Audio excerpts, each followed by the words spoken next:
Welcome back to the Now Morning Show. Our collaboration with the Art Society of Trinidad and Tobago continues, and this morning we have on set fine artist Charlene Nivet to also share not just some of the amazing work but also some of your story. Good morning, Charlene. Good morning. How are you? I'm very well, thank you. It's Thank you for having me. Yeah, it's a pleasure to have you on the show. I'm really looking forward to this discussion because your work just pops out from the moment we stepped into the studio. You can see the depth and so much more. So very excited. But before we get into the conversation, tell us a little bit about your journey as an artist. Well, my journey as an artist started when I was about 2 years old. Oh, wow. 2. My first memories as a child was sitting on the front steps of my parents' house painting. Really? That's I always loved art. I loved to draw. I loved to paint.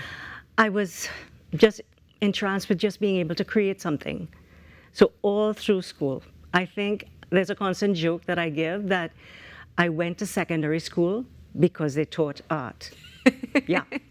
I remember times when my class teacher would have to send for me. I was in the art room. I missed a lot of classes, but luckily they were very forgiving, and I was allowed to make up.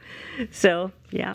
And you definitely transitioned as well, because if I'm not mistaken, you also teach art. I taught. I taught at Maria Regina, and I also taught at Arbor Rosewood a couple of years ago.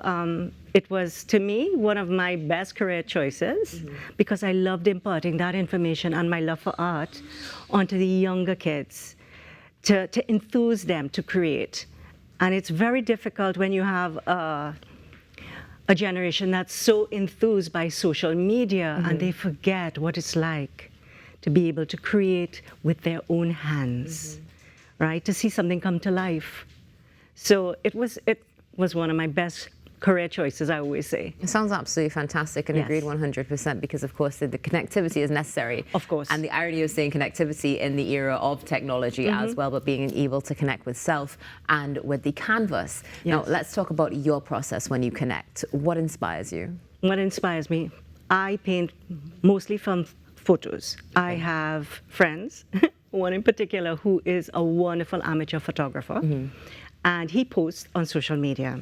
It's come to a point that I look for his post because he posts every day, and it's a group of us who paint, and we literally have a little word fight over, okay, we're doing this painting today. I'm doing this, you need to back off on this until mine is done, literally. But no, it doesn't happen like that because we each have a different technique, right? I do photorealism, as you can see from my pieces.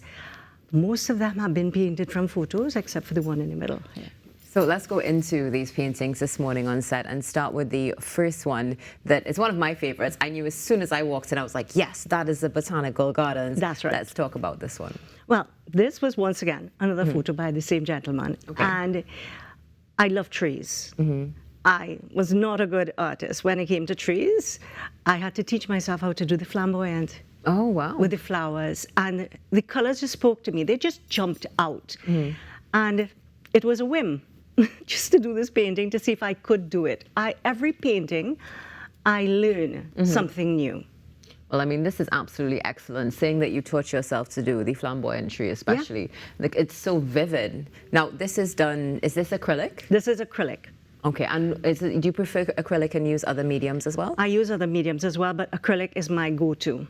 I'm very comfortable with acrylic. I was at school, I did art. But in those days, we did more Indian ink. We did powdered paint. Oh, interesting. And I literally used to pour PVA art medium into my powdered paint to make acrylic. So this is how I evolved into acrylic. I used to draw as well a lot, but I was always most comfortable in acrylic paint. Well, I can see definitely that the power comes through. Being comfortable is so important. Now let's go on to the next one, Misty Ridge. Misty Ridge, another photo. This one, same photographer, I believe. Really? Anyway, this one has a little bit of texture. If you look closely at the driveway, that path, you will see that there is a sand texture next to it. I love to be able to give you that texture as if you can feel it, which you can. You can, definitely. You can feel it, right? So this is multimedia. Oh, multimedia, interesting. A great way that you've captured the mist and what also could be perceived as that dew as well. Yes. Now, let's go on to this, which was inspired by the North. Yes. This was my Northern Dreams. This one was another recent painting.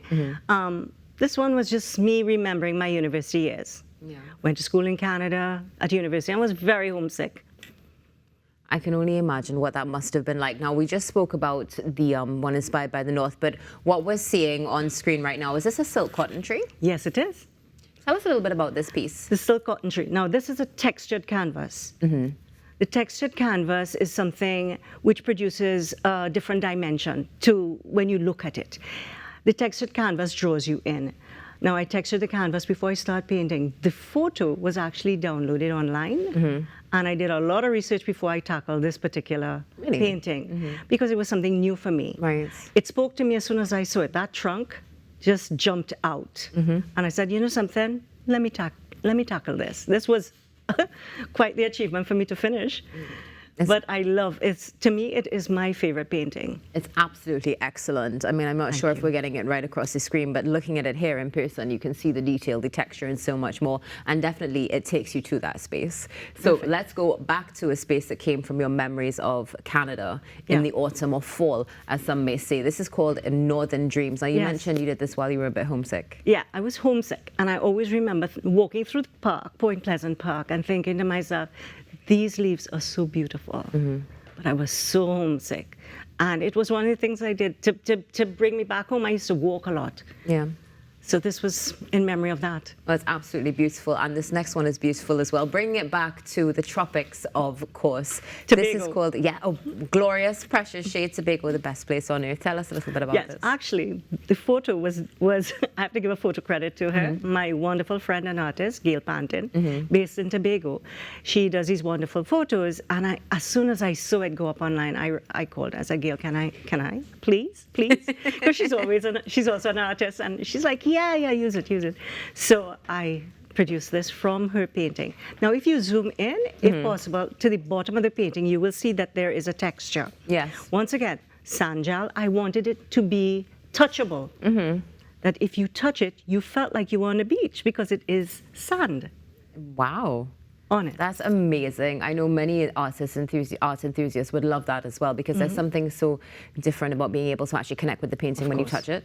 So it finds fascinating work there as well. Now, this last one we're going to discuss this morning, another beauty came in on set. Tell us a little bit about this one we have here by our One table. in front of you. This was done, once again, this is a photograph I took at Maracas Beach on the furthest edge near the village. Yep.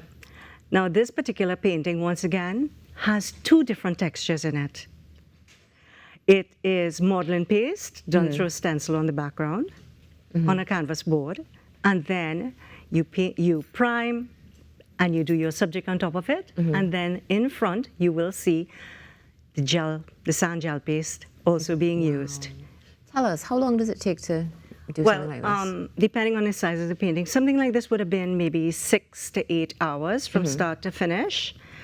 I paint fast, but I would finish the painting and then I would sit back and just like, you're missing something. And then I would apply whatever else is missing. Well, it's a joy. I mean, you have brought joy to the set this morning, no doubt. you. Thank you so much for sharing your amazing talent with us.